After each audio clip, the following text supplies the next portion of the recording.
नमस्कार दोस्तों, आप सभी का हमारे YouTube चैनल पर स्वागत है। आपको पता है कि हम कक्षा 12वीं के इतिहास को पढ़ रहे थे, जिसमें हमने 2 पार्ट पूरे कंप्लीट कर लिए। आज हम पार्ट तीसरा पढ़ेंगे और तीसरा पार्ट का ये 7वां पार्ट है। ठीक है, तीसरा पार्ट जो तीसरा पार्ट है, इसके भी हमने 6 पार्ट पूरे कर लिए। तो आपने अभी तक पिछले सभी वीडियो नहीं देखे तो आप प्ले लिस्ट में जाकर वो सभी वीडियो देख सकते हो। ठीक है, ये जो अध्याय तीसरा है ये 10 नंबर का है। और अगर आप इसकी PDF नोट पाना चाहते हो तो आप हमारे टेलीग्राम चैनल को ज्वाइन कीजिए, जिसकी लिंक आपको डिस्क्रिप्शन में मिल जाएगी। ठीक है दोस्तों, और आपको ये वीडियो कैसा लगा लाइक करना और हमें कमेंट करके भी ज़रूर बताना कि आपके लिए उपयोगी है या नहीं। ठीक है, आज हम पढ़ेंगे कला व साहित्य की उन्नति। ठीक है, कनिष्क के काल की जो कला व साहित्य की उन्नति किस प्रकार हुई वह हम पढ़ेंगे। कनिष्क केवल एक महान विजेता ही नहीं वरन उच्च कोटि का विद्वान एवं कला प्रेमी सम्राट था। उसने अनेक बौद्ध विहार एवं स्तूप बनवाकर अपने कला प्रेम का परिचय दिया, किंतु उसकी सर्वाधिक महत्वपूर्ण देन मूर्ति कला के क्षेत्र में थी। उसके मुख्य स्मारक तथा कलाकृतियाँ पेशावर, मथुरा, कनिष्कपुर और तक्षशिला में पाई गई। तक्षशिला का सिरमुख नगर उसी ने स्थापित किया, जिसमें एक बड़ा भवन व विहार था। मथुरा उसके समय का एक महान कला केंद्र था। यहीं से कनिष्क की एक सिर रहित मूर्ति प्राप्त हुई। कनिष्क की एक मूर्ति प्राप्त हुई है जिसका सिर नहीं है। कहाँ से प्राप्त हुई? तो मथुरा से, जो मथुरा संग्रहालय में सुरक्षित है। ठीक है, तो मथुरा में ही है वह मूर्ति। कनिष्क की राज्यसभा में अनेक उच्च कोटि के दार्शनिक, वैज्ञानिक एवं साहित्यकार रहते थे। कनिष्क के दरबार का सबसे महान व्यक्ति प्रसिद्ध कवि अश्वघोष था, जिसने संस्कृत में बुद्ध चरित्र नामक महाकाव्य की रचना कर उसे अमर कृति बना दिया। चौधरानंद महाकाव्य, सूत्रालंकार और सारिपुत्र प्रकरण उसकी अन्य रचनाएं थी। शून्यवाद एवं सापेक्षवाद का प्रवर्तक नागार्जुन कनिष्क के दरबार की एक अन्य महान विभूति था। वह केवल दार्शनिक नहीं, वैज्ञानिक भी था। आगे है, अब है मुद्रा। कुषाण युग के सिक्के बहुत ही बड़ी संख्या में प्राप्त हुए हैं। कनिष्क प्रथम हुविस्क तथा वासिष्क ने सोने तथा तांबे के सिक्के चलाए। उन्होंने चांदी के सिक्के नहीं चलाए। कुषाण सिक्कों का एक रुचिकर लक्षण यह है कि कुषाण साम्राज्य के विभिन्न भागों में रहने वाले लोगों के देवताओं को कुषाण सिक्कों पर अंकित किया। अब है विज्ञान की उन्नति।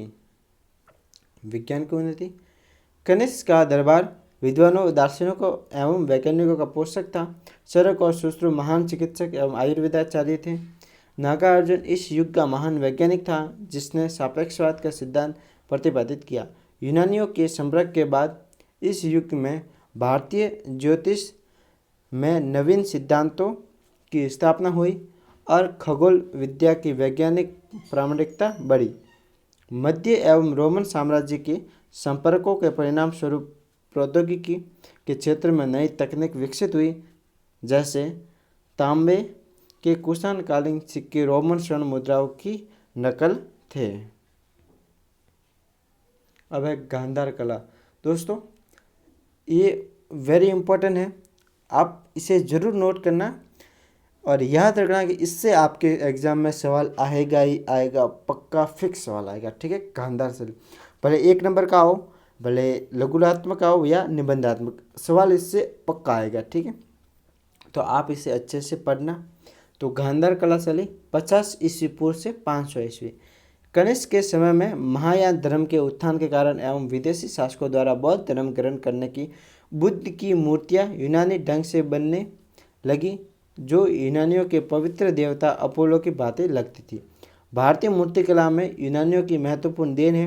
गांधार कला की विषय वस्तु भारतीय थी, केवल निर्माता यूनानी थे। ये लाइन बहुत इंपॉर्टेंट है कि गांधार कला की विशेषता कि इसकी जो विषय वस्तु थी वह तो भारतीय थी, लेकिन निर्माता इसके यूनानी थे। ठीक है,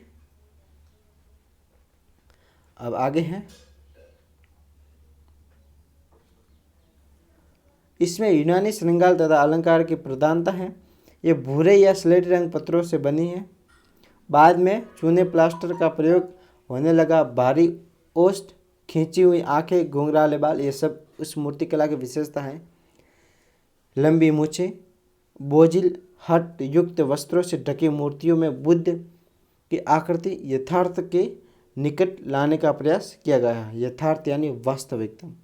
कुषाण काल में ही मूर्तिकला की गांधार व अमरावती शैलियों का स्वतंत्र रूप से विकास हुआ और उसमें भी श्रेष्ठतम कला कृतियों का निर्माण किया गया। ठीक है।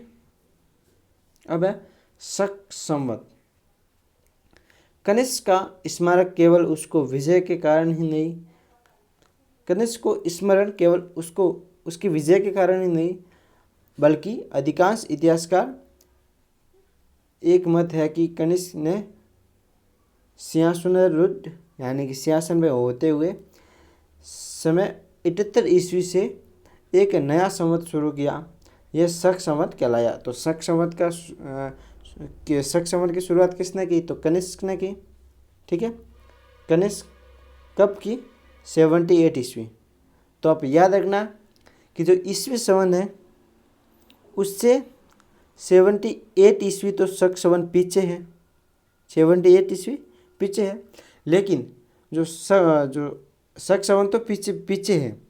और ईस्वी संवत अगर ईस्वी संवत 1 है तो -1 78 माइनस शक संवत होगा।